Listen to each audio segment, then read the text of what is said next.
नेपाल में social media ban और उसके बाद जेनजीस ने स्टार्ट किया प्रोटेस्ट। क्या यही सच लग रहा है तुम लोग को? और हमारी इंडियन मीडिया क्या दिखा रही है कि यही रीज़न है कि वहाँ पे सारे सोशल मीडिया ऐप बैन हो गए, इस वजह से सारे जेनजीस जो हैं प्रोटेस्ट कर रहे हैं और कुछ भी प्रॉपर फैक्ट्स कुछ नहीं, कुछ रिसर्च नहीं। और कोई आम आदमी भी ना इंटरनेट पे बैठ जाए 15-20 मिनट के लिए तो उसे भी पता चल जाएगा कि रीज़न क्या है और सारी इन्फॉर्मेशन मिल जाएगी। पर इंडियन मीडिया भाई 0% रिसर्च वर्क। चलो शुरू से शुरू करते हैं। एक दिन अचानक से नेपाल के अंदर सारे सोशल मीडिया ऐप्स बैन हो गए और रीज़न ये बताया जा रहा है कि रजिस्ट्रेशन नहीं कराया गया वहाँ की मिनिस्ट्री के द्वारा। ये सारी प्रॉब्लम्स तब स्टार्ट हुई जब सारा यूथ इस बात को पॉइंट आउट करने लग गया कि इन सारे मिनिस्टर्स के बेटे बेटियाँ काफ़ी रिच लाइफ जी रहे हैं और ये कैसे, इन पे इतना पैसा कैसे आ रहा है।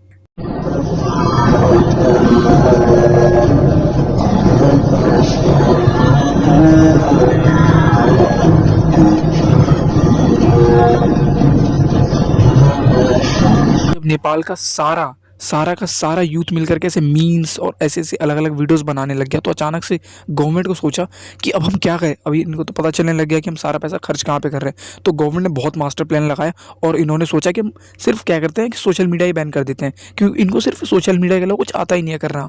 फिर बाद में नेपाल की गवर्नमेंट ने सारे सोशल मीडिया ऐप्स बैन कर दिए और रीज़न ये दिया कि रजिस्ट्रेशन वाला रीज़न। ये सारी चीज़ें हो गई तो इसके बाद सारा यूथ ने सोचा कि हम भाई प्रोटेस्ट करने वाले हैं और वहाँ पे वो गए प्रोटेस्ट करने के लिए, लेकिन पीसफुली वो बैठ करके प्रोटेस्ट कर रहे थे। पर वहाँ पे भी नेपाल की गवर्नमेंट नहीं रुकी भाई, उस साइड का मतलब ऑर्डर दे दिया और वहीं पे गोलियां चलने लगी और बहुत से लोग घायल हुए, कुछ कुछ स्कूल के बच्चे भी मरे वहाँ पे।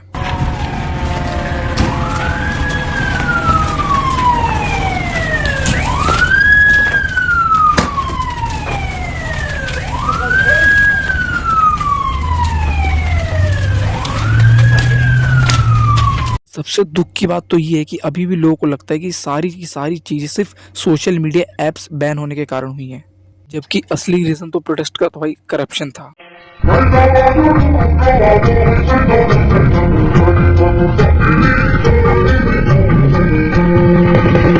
करप्शन के रिलेटेड बहुत कम वीडियोस बनी है यूट्यूब के अंदर कि किसी को पता ही नहीं कि नेपाल प्रोटेस्ट का असली रीज़न क्या है। बहुत लोग ये कह रहे हैं कि भाई ये जेनजीस पागल हो गए सोशल मीडिया बैन होने के कारण। जब हम जेनजी के बारे में सोचते हैं तो हमारे दिमाग में सिर्फ यही आता है कि भाई ये तो भाई बदमाश है, रेबल है, मतलब अपनी बात मनवाने के लिए कुछ भी हद तक जा सकते हैं और कुछ किसी की बात नहीं मानते। पर भाई मेरे को वैसा लग रहा है कि इन्होंने मतलब बेस्ट मूवमेंट लिया है, ये मतलब सबसे बेस्ट इनका काम था जो इन्होंने नेपाल में किया अभी।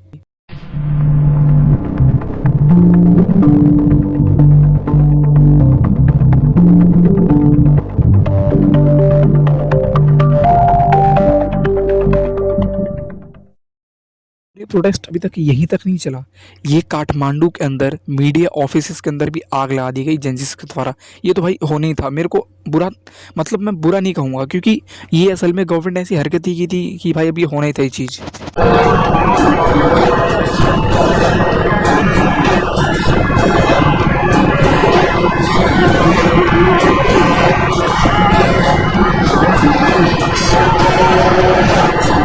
यहाँ तक कि नेपाल के अंदर वहाँ का पार्लियामेंट भी जला दिया गया है।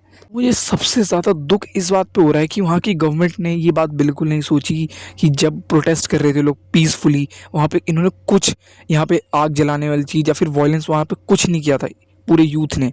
पर भाई गवर्नमेंट वहाँ की मानी नहीं और वहाँ लोग साइलेंटली मतलब बहुत आराम से पीसफुली वहाँ पे प्रोटेस्ट कर रहे थे। वहाँ पे भी इनकी गवर्नमेंट रुकी नहीं और इन्होंने मतलब फिर डायरेक्ट ऑर्डर दे दिया कि तुम शूट कर दो इनको। और बहुत से लोग मतलब स्कूल जाने वाले बच्चे तक वहाँ पे। तुम्हें क्या लगता है इतना सब हो जाने के बाद वहाँ का यूथ इनको छोड़ देता? बिल्कुल नहीं। सबैलाई जय नेपाल। आज म बोल्छु, Nepali सुन्छ। I can talk in English, I can talk in Nepali, whatever the fuck you want. Everyone listen. Fucking छातीमा तस्मा फुट्यो। आगे this मैले प्रपर डकुमेन्टेसन बनाएको छु। यो मेरो रगत हो, नेपालीको रगत हो। नेताहरूले बगाएका छन् right. We are going to stand together, every single one of them. Are you with me? तुमने जो अभी इस बंदे को देखा, इसको एक छाती लगी है, मेरे को नहीं पता कितनी, शायद एक, और इसके चेहरे पे भी काफ़ी चोटें आई हैं। फिर उसके बावजूद ये बंदा वहाँ से उठा और फिर यहाँ पे स्पीच दे रहा है। मतलब तुम सोच रहे हो वहाँ का यूथ अभी किस लेवल पे गुस्से में है। किसी को एक बार गोली लग जाती है ना तो हिम्मत नहीं होती सामने खड़े होने की, पर इनका यूथ भाई बहुत ज़्यादा निडर है और सामने खड़ा है अपनी गवर्नमेंट के। नेपाल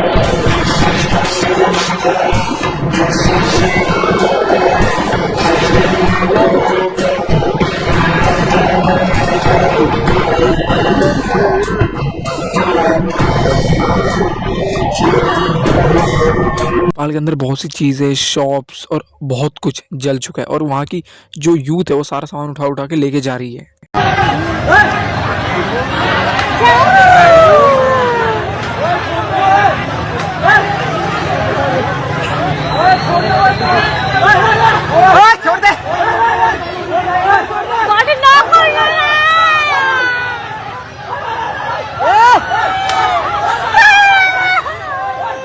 जो कुछ मिनिस्टर्स भागने की कोशिश कर रहे हैं यहाँ से, वहाँ की यूथ पकड़ के भाई उन्हें मार रही है।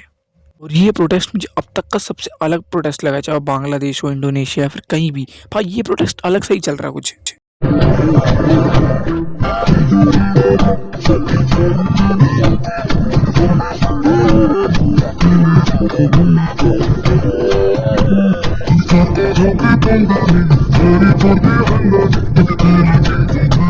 इसलिए मैंने ऐसा बोला कि ये प्रोटेस्ट मुझे अलग से ही लग रहा है कुछ।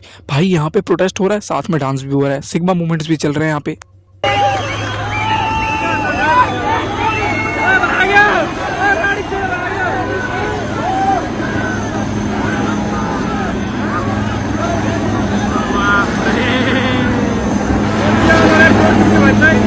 जब नेपाल के अंदर इतना कुछ हो रहा था, यहाँ के पीएम ने डायरेक्ट रिजाइन किया और यहाँ से निकल गए। भी नेपाल की जनता से बहुत पैसा कमा लिया कि अब कहीं भी जाएंगे आराम से, तो लाइफ सेटल है इनकी।